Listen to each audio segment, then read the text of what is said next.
kunagi arvanud, et mina teen YouTube'i sellist videot, aga siin me oleme. Esimese trimestri kokkuvõttev video. Ja põhjus, miks ma seda salvestan, on väga lihtne. Minul endal on kogu selle raseduse protsessi käigus olnud meeletult palju abi ja hästi tore on olnud vaadata teiste naiste kogemuslugusid, et kuidas neil on kõik see läinud.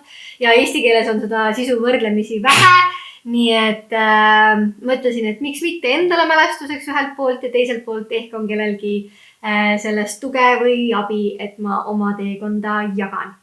Nüüd video pealkiri on küll esimene trimester, aga ma arvan, et hästi oluline on puudutada ka natukene seda eelnevat protsessi ehk siis rasedaks jäämise protsessi. Et ma tahaks loota, et me oleme ühiskonnas jõudnud sinnamaale, kus meie teadmiste pagas on võrdlemisi suur, et mõista, et see ei pruugi igaühe jaoks olla väga lihtne teekond. Nii et kui sinul on selle temaatikaga natukene valusad momendid, eriti mis puudutab raseduse peetust, raseduse katkemist, siis ma jätan siia nii-öelda timestampi, kuhu sa võid hüpata, et kuulda siis positiivset esimese trimestri lugu. Aga enne seda ma kahjuks pean ikkagi jagama meie seda nii-öelda teekonda, mis võib-olla ei olnud kõige lillelisem.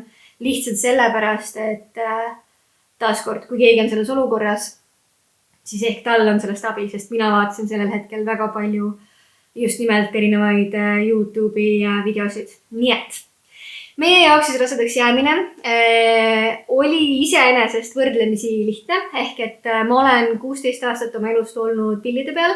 Nii et ma teadsin, et kui ma tulen pilli pealt maha, siis kindlasti võtab mõned kuud aega, et mul kõik see hormonaalne süsteem nii-öelda stabiliseeruks, keha leiaks uuesti oma rütmi ja meil täpselt nii oligi, et 2 kuud võttis aega, et mu keha saavutaks mingisuguse normaalse rütmi ja siis meil õnnestus kohe jääda beebiootele. Ja see tuli hästi suure üllatusena, sest mina isiklikult olin vaimselt valmistunud võib-olla natukene pikemaks protsessiks, sest mu tutvusringkonnas on juba tänaseks hetkeks ikkagi väga palju neid lugusid, kus asjad võtavad aastaid.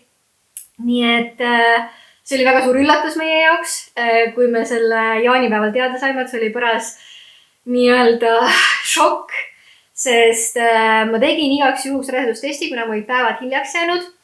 Ja seal oli mingisugune väga väike joon, no tõesti olematu joon ja mina olen filmidest arusaama alati olnud, et kui sa oled rase, siis on ikkagi 2 konkreetset joont ja nii on. Ja siis ma saatsin selle pildi oma parimale sõbrannale, kes on ämmaemand, et kuule, et kas see tähendab, et ma võin olla nagu beebiootel, et siis ma ju täna jumala hästi jaanipäeval siin pidu panna ei saa. Ja ta ütles, et jah, võib, aga et nii õrn joon veel, et ei tea, mis see HCG veres teeb, aga et kui ma tahan nii-öelda kindlustunnet, et kas on midagi või ei ole midagi, et siis ma võin minna kiirelt HCG veretesti teha. Ja kuna ma olen selline inimene, et mul on kohe vaja asja teada, siis otse loomulikult ma sõitsin Saaremaal ilusasti siis vereproovi andma ja tuli välja, et tõepoolest samal ajal, kui me siis grillisime Muhumaal, saime me selle tulemuse, et HCG on sellisel tasemel, et me oleme beebiootel. Ja see nii-öelda rõõm kahjuks väga pikalt ei kestnud. Et me jõudsime käia esimesel ämmaka visiidil. Nähti ilusasti kõiki neid kotikesi, seda nii-öelda pooli, mis olema peab. Ei ole küll südametegevus, mis öeldakse, aga seda nii-öelda pulseerimist nägime. Et jõudsime juba natukene rõõmustada, aga kahjuks meie teine ämmaka visiit ei olnud enam nii tore. Et järsku siis mu ämmakas jäi väga vaikseks. Ta ütles, et ta ei näe enam seda nii-öelda südametegevust ja et loode ei ole kasvanud. Ehk et tõenäoliselt on tegu siis raseduspeetusega ja kutsus teise arsti sisse siis, et vaadata üle, et kas tõepoolest tema näeb täpselt samamoodi. Ja nii oli. Ehk et loode ei olnud edasi arenenud. Minu keha ei olnud sellest aru saanud. Ehk et ise nii-öelda loomuliku raseduse katkemist ei toimunud, mis oli võib-olla nagu kõige raskem osa kogu selle asja juures, sellepärast, et see eeldas nüüd seda, et ma pidin minema tegema aborti. Ja väga ebameeldiv on minna ja teha aborti, kui sa oled seda last oodanud ja soovinud. Ja kuidas see protsess siis välja nägi, oligi niimoodi, et kui me saime teada, et rasedus on peetunud, siis nädala aja pärast oli meil arstil aeg, et eks oli natukene ikkagi lootust, et äkki ikkagi keha saab ise aru ja katkestab ise ära, sest see oleks kindlasti parem, nii-öelda loomulikum protsess. Kahjuks seda ei juhtunud. Ma näen praegu väga-väga palju vaeva, et mitte lihtsalt lahinal puhkeda nutma, sest ma saan aru, kui paljud naised on pidanud selle protsessi läbi tegema.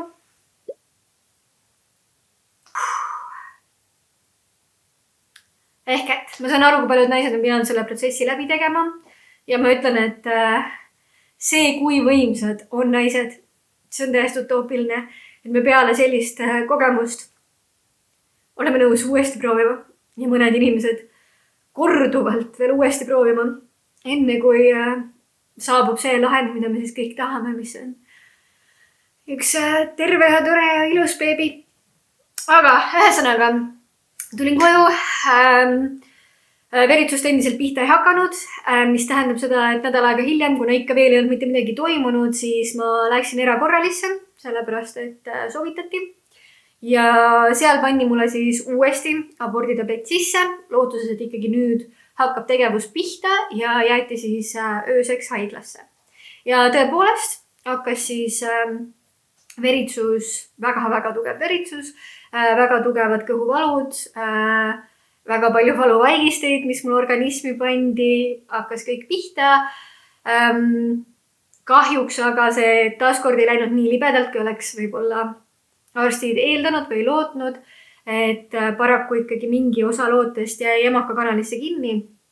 Nii et oli vaja natukene mehaaniliselt siis proovida puhastada ja saada seda asja liikuma. Mõttekoht oli ka siis see, et kas äkki hommikul teha ka emaka puhastus, ehk siis, et mind pandakse emakama, et kõik siis seestpoolt puhtaks teha, et oleks kindel, et kõik välja tuleb ilusasti. Hommikuks, kui arst vaatas ja veel natukene manuaalselt puhastas, siis ta oli võrdlemisi kindel, et see protsess jõuab ise ilusasti lõpuni ja puhastub kõik ise.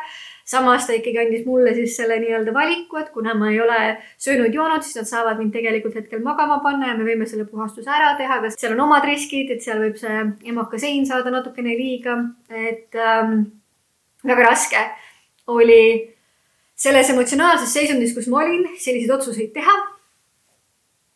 Nii et ma oleks tahtnud ise olla natukene rohkem kursis sellega, mida raseduse katkemine endast kujutab või raseduse peetus endast kujutab. Et olla natukene paremini valmis, aga esimese raseduse puhul ma arvan, et isegi kui me teame statistikat, siis me läheme võrdlemisi naiivselt sellesse sisse, sest ikka loodad ju parimat. Aga ühesõnaga lõpptulemus oli ikkagi see, et paar nädalat hiljem, kui mul kontroll oli, siis kõik oli ilusasti puhtaks läinud. Nii et arsti soovitus oli siis mõned kuud kindlasti hoiduda uuesti rasestumisest, et keha jõuaks taastuda ja ta rõhutas ka väga palju just seda poolt, et vaimselt jõuaks taastuda. Ja mõned kuud hiljem, kui oli siis taaskord otsustamise koht, et kas me proovime uuesti beebiootele jääda, siis selle aja peale oli loodus nii-öelda oma tööd teinud, ehk et ma olin suutnud ennast juba suhteliselt tühjaks nutta, ma olin rahu sellega juba teinud, ma olin unustanud, kui traumeeriv see võib-olla oli, et ma arvan, et muidu lihtsalt naised ei saaks nii palju lapsi, kui me ei unustaks ära, kui raske see sünnitustegevus on, kui raske rasedus ise on, nii vaimselt kui füüsiliselt. Et selles mõttes ma tundsin siis taaskord, et okei, et ma olen valmis. Ja taaskord meil nii vedas, et kohe esimesel kuul me siis saime positiivse rasedustesti, täpselt samamoodi oli hästi õrn joonekene, et kuna mul päevad on alati hästi täpsed, nagu ma võin põhimõtteliselt kellaaja pealt ära öelda, millal nad tulevad ja kuidas nad on, siis ma tegin kindlasti suhteliselt varakult selle testi, sest niipea kui natukene on hiljaks jäänud, siis minu jaoks on see juba anomaalia. Ja saatsin siis elukaaslasele pildi, et ma ei tea, kas ma olen hulluks läinud või siin on reaalselt nagu vari või joon või asi, et on jah, siin on kindlasti nagu mingisugune joon. Nii et saime hästi toreda uudisi iseenesest, aga kui täiesti aus olla, siis ma ei rõõmustanud või ma ei julgenud rõõmustada. sõnastame seda siis nii, nagu ta tegelikult on. Ma hoidsin ennast ise tagasi. Ma ei tahtnud oma lootusi väga kõrgeks ajada, sest ma teadsin, et esimesel trimestril on ikkagi väga suur nii-öelda ärakukkumise protsent. Ja olles seda korra juba läbi teinud, siis natukene võib-olla enda kaitseks ma siis panin väikese siukse seinakese justkui ette sellele rõõmustamisele, mille koha pealt ma tegelikult tundsin ühel hetkel meeletuid süümepiinasid, sellepärast et ma käisin oma depilatsiooni naisterahva juures ja kuna tal on komme oma käsi mu alakõhu peale toetada sel ajal, kui ta teeb depilatsiooni, siis kuna mul oli võrdlemisi ebamugav sellel hetkel alakõhu peal, siis ma ütlesin talle, et ma olen beebiootel, nii et ära palun nagu sinna väga toeta. Ja ta oli nii rõõmus. Ta oli nagu nii elevil sellest, et vau, beebi tuleb nii tore ja ma tundsin selliseid süümepiinu. Et täiesti võõras inimene rõõmustab minu beebi tuleku üle rohkem, kui mina olen endal lubanud seda teha. Aga sellel hetkel oli nii vaja ja minu õnneks oli see, et terve esimene trimester oli tegelikult meeletu nii-öelda töövalang parasjagu peal, ehk et ma arvan, et see aitas mul kindlasti sellest esimesest trimestrist natukene lihtsamini läbi tulla, et mul ei olnud väga ajumahtu, et muretseda kogu selle olukorra üle, ehk et terve mu novembrikuu oli selline, kus ma tegin 2 inimese tööd pluss lansseerisin uue koolituse ja detsembrikuus ma tegin vlogmassi pluss väga-väga palju tööd, nii et see november-detsember läksid hästi kiiresti, et ultrahelides oli ka nagu, mul oli nii tore kõike seda näha, aga taaskord, ma ei julgenud veel rõõmustada, et iga korraga küll läks kuidagi enesetunne kindlamaks, aga samas, kui sa istud sinna tooli ja sul on ikkagi flashbackid sellesse viimasesse korda, kui ei olnud head uudised, siis sa hoiad hinge kinni, et ämmakas ütleks, et kõik on hästi ja siis sa nagu okei, kõik on hästi. Me oleme kaugemal, me oleme juba nagu edasi jõudnud. Nii et minu esimene trimester selles mõttes möödus niimoodi, et ega ma väga palju informatsiooni ei talletanud. Sellest hoolimata, kui ma nüüd tagasi vaatan, siis on mõningad esimese trimestri sümptomid, mis ma endale kirja panin, et iga kord, kui keegi küsis, et kuidas siis rasedus kulgeb, siis ma küll ütlesin, et siuke tunne nagu ei olekski rase, mis suures pildis tegelikult vastabki tõele, et ma esimesel korral ikkagi kogesin väga tugevaid iiveldusi, kogesin väga tugevalt väsimust, ma pidin kogu aeg lõunauinakuid tegema, et sellel korral seda üldse ei olnud. Et kui ma vaatan oma sümptomeid, ma lihtsalt panin need siia kirja, nii et ma igaks juhuks võtan ta lahti, et ma midagi ära ei unustaks, siis minu jaoks oligi nii-öelda see südapaha osa, mida kõik võib-olla kõige rohkem kardavad, sellega läks mul väga lihtsasti.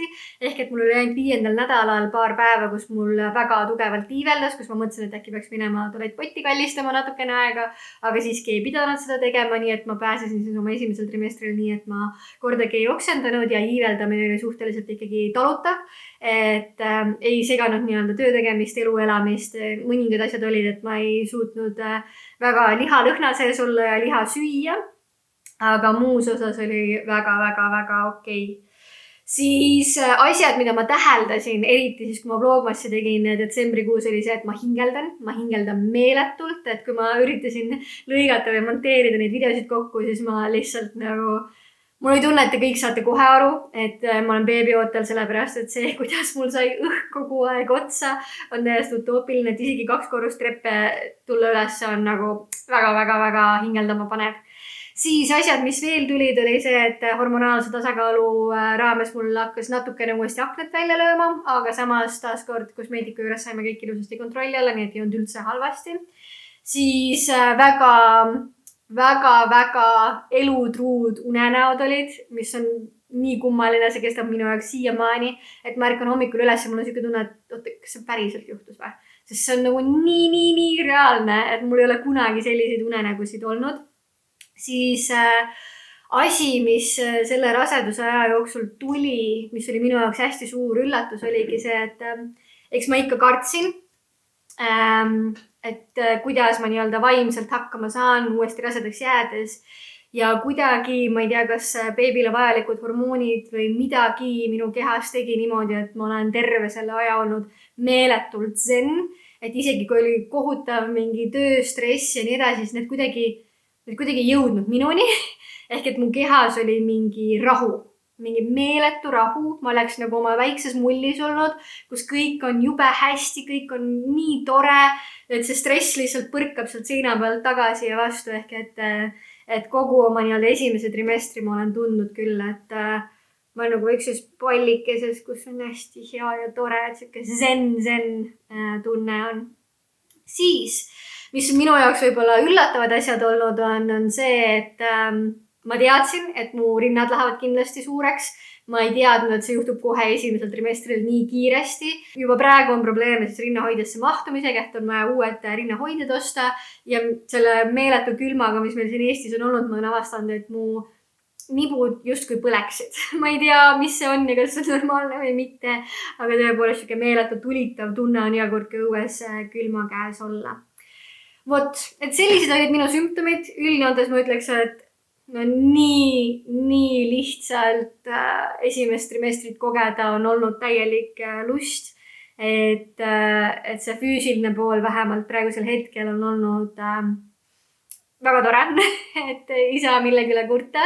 Ja võib-olla mõned mälestused, mis esimesel trimestril meie jaoks kõige erilisemad, toredamad olid. Et detsembrikuus Peika kinkis mulle sellise asja, ehk siis pregnancy journal. Ja mul on hästi kahju, et esimesed 12 nädalat tegelikult on täitmata, sest ma lihtsalt ei olnud veel valmis seda teha.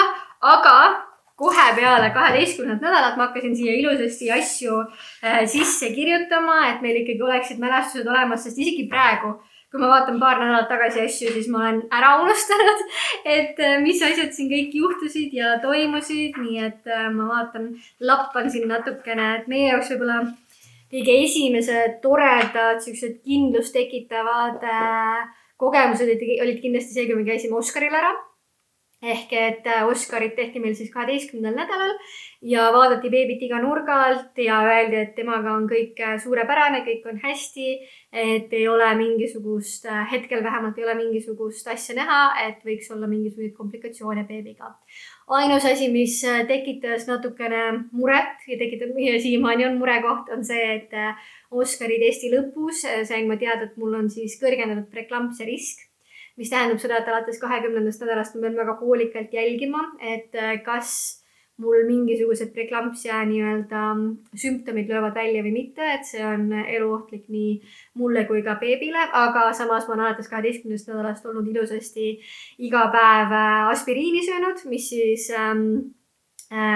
vähendab nii-öelda selle tekke tõenäosust, nii et ma ikka veel loodan väga, et ehk me ikkagi pääseme ilusasti ja seda preklampsiat üldse ei väljendu, aga kuigi Oscari testil meile öeldi, et kõik on beebiga hästi, siis mina olles inimene, kes on siuke natukene vajab rohkem võib-olla kinnitust ja kindlust, siis me otsustasime teha ikkagi ka tasulise Niptify testi. Ja kui me sealt saime tulemused kätte, siis sellega kaasnes ka see, et me saime teada beebi soo, sest Niptify tähendab siis seda, et põhimõtteliselt minult võetakse verd ja minu veres olevast informatsioonist siis pandakse kokku beebi DNA, saadakse teada, et kas tal on mingisuguseid kromosomaalseid riske, kõik oli väga madal, nii et selles mõttes väga positiivsed uudised taaskord ja lisaks saime siis teada ka soo ja see oli nii raske, sellepärast et mu sõbrannad ütlesid, et ei, Kairi, sa ei tohi seda niimoodi teada saada, et mingi sekretär helistab sulle ja ütleb sulle, et mis soost su beebi on või et sa veel hullem, et võtad lihtsalt ise nii-öelda sealt terviseportaalist lahti ja siis näed, mis soost laps on. Nii et 24 tundi andsin ma tüdrukutele aega, et kui te selle aja jooksul suudate teha midagi, et me saaksime teistmoodi teada, kui siis lihtsalt lugedes emaili nii-öelda, siis me oleme nõus sellega, aga sealt edasi rohkem me ei ole nõus kannatama, et me tahame kohe teada ikkagi, mis selle beebi sugu on. Ja Mellu ja Mari-Liis olid siis nii nunnud, et tõepoolest rabelesid ülikiiresti ja tegid meile tordikese ja siit siis valmistada, mida me saime lahti lõigata, mis oli siis seest kas roosa või siis sinine, eks ole. Ja siis oli ka siuke kingipakikene, kus oli siis vastava soo kingitused või asjad kõik. Ja see oli nii tore mälestus ja mul on nii hea meel, et tüdrukud seda tegid, et ma kunagi ise ei oleks arvanud, et minu jaoks mingisugune gender reveal'i asi oleks oluline või teema üldse, aga tagasi vaadata nendele mälestustele, et me saime niimoodi teada, on nii tore lihtsalt, et ma panen siia kindlasti ka videoklipikesed sellest hetkest, kui me torti lõikasime ja saime teada ja näitan teile võib-olla ka, ma näitan ka teile seda väikest karbikest, mis siis tüdrukud kokku panid. Nii, selle järgi saate nüüd ilusasti kohe teada ka baby show! Ehk siis siin on sellised roosad nunnud sussikesed, siis on väike jänkukene, siis on roosad lutid, siis on siuke roosa muslin blanket, mida kasutada, väikene siuke roosakas, lillakas, issand jumal, kas ta nii pisike saabki olema? Oh my god! Ja siis hästi armas kaardike ja tänase päevani on need ainsad asjad, mis beebil on, sest taaskord me veel ootame, et ilusasti ka 20. nädala anatoomia uuringud läheksid ilusasti, et siis me hakkame mõtlema selle peale, et pisikesele asju soetada, et tänasel hetkel veel ei ole sinnamaani julgenud minna, aga ma jäin siia pregnancy raamatu juurde kinni, ehk et mis toredad asjad meil siis veel juhtusid peale selle Oscari ja Niptify. Me käisime, te räägite ilusasti, et me käisime reisil, me pidasime Halloweeni, me saime ehitada ägeda piparkoogimaja, saime teada beebi soo, see oli siis nii-öelda esimese trimestri lõpp. Ja siis mul on muidugi väga segane see, et millal see esimene trimester reaalselt lõpeb, sest kui sa võtad eesti.ee-s lahti, siis nad ütlevad, et esimene trimester on siis 1-12 nädal. Aga samas 13-16 nädal ei ole ka teise trimestri alla kirja pandud, vaid on nende kahe vahel. Nii et ma olen väga confused, et kas see esimene trimester on siis kuni 12 nädal või kuni 16 nädal. Ehk et siinkohal ma siis võib-olla jagan lihtsalt mõningaid asju, mis on veel 13. nädalal. Näiteks ütlesime siis minu vanematele, et me oleme beebiootel. Siis me käisime ultrahelis ja nägime, et tal on ilusasti istus nagu jalg üle põlve, siuke preili, ehk siis ta oli muutunud juba täiesti nagu ultrahelis nähtavalt inimeseks, mis oli nii uskumatult äge. Siis võib-olla veel mõni tore asi on see, et ma tegin glükoositesti ja see tuli ilusasti korras, nii et ma ei pea oma veresuhkrut mõõtma ja ma valmistusin selleks, et see glükoositest saab olema õudne, sellepärast et kõik räägivad, et see on meeletult õudne, et siuke tunne, et kohe oksendad seal ja seal oligi reaalselt siuke korbikene, et oksekotid, et võta, kui on vaja. Minu õnneks oli see, et see glükoosi nii-öelda jook, mida sa jooma pead, see meenutas mulle väga palju seda, mida ma tarbisin Ironmanil rajal olles. Ehk et kui sa teed väga pikka nii-öelda spordiala, nagu Ironman on, kus sa oled 6 tundi rajal, siis sa tarbid suhteliselt palju tugevat suhkrut, et mina siis tarbisin hani selliseid väikseid pakikesi ja juurde siis siukest apelsini spordijooki ja minu jaoks apelsini maitseline glükoositesti jook oli täpselt seesama asi, mida ma Ironmanil tarbisin, nii et minu jaoks oli see väga-väga lihtne, et ei tekkinud kordagi siukest tunnet, et tahaks oksendada või oleks halb olla või midagi. Nii et see läks ka väga-väga ladusalt ja mul on hästi hea meel, et tulemused tulid korras tagasi, sellepärast et üks esimesi vereproove, mis ma üldse tegin, seal oli natukene nagu see veresuhkur oli ebanormaalne, mille tõttu nad mind üldse esimesel trimestril juba glükoosi testile saatsid ja tegelikult ma pean selle veel teisel trimestril ka uuesti läbi tegema, aga nüüd ma vähemalt siis tean, et minu organismi jaoks ei ole nii traumeeriv kogemus, et ma võin seda rahulikult teha. Nii, ja siis 23. jaanuar ehk siis 16. nädal oli see, kus ma tundsin esimest korda, et beebikene kõhus liigutab, ehk et kuna mul on platsenta tagaseinas, siis see liigutuste tundmine kindlasti on natukene varasem ja see ei ole see, et ma tunneksin, et nagu käsi või jalg käib, et ma tunnen nagu liblikat tahaks kõhust välja lennata, ehk et tunnen siukest väikest nagu toksimist või survet oma kõhu peal, mis on hästi armas tunne. Vot, nii, aga sellega ma arvan, et saigi esimene trimester purki võetud, et kui teil on mingisuguseid küsimusi sellega seoses, mingid mõtteid sellega seoses, siis alati võite kommentaarides märku anda, ma hea meelega suhtlen ja räägin, sest kogu see raseduse teekond, emaks saamise teekond on võrdlemisi ikkagi keeruline, vähemalt minu jaoks isiklikult, sest ma tõepoolest tahan anda endast parima, ma olen alati olnud niimoodi, et kui ma teen tööd, siis ma tahan olla kõige parem ja see on siuke nii-öelda tööalane väljakutse, et selles ma tahan veel ekstra hea olla. Ehk et kindlasti see protsess ei saa olema lihtne. Aga mul on hästi hea meel, et me sellel teekonnal oleme ja et ma siis endale ja teile natukene seda kõike ka salvestan. Pump update ka siis jah. Ma igaks just näitan ka, et ma hetkel ma panen siit kuskil natukene valgust juurde. Vahepeal on päike täitsa ära läinud. Aga pump update siis. Hetkel ma olen siis 18+6. Nii et kõitukene on ennast esile toonud. Et on ikkagi näha, et keegi seal kütus tegutseb. See oli konkreetselt mingi nädala küsimus, kui see kõht järsku esile hüppas, et enne seda, kui seda kõhtu üldse ei olnud, siis ma olin täiesti nagu see, et kas ma üldse olen rase. Et nagu ma saan aru teoreetiliselt ultrahelis mingisugune nii-öelda inimene mu kõhus tegutseb, aga ma füüsiliselt ei näe seda, ma füüsiliselt ei tunne seda. Nii et nüüd, kui on vähemalt kõht ees, siis ma nagu natukene olen see, et wow. Tõepoolest, beebi elab mul kõhus. Nagu sci-fi, täiesti sci-fi.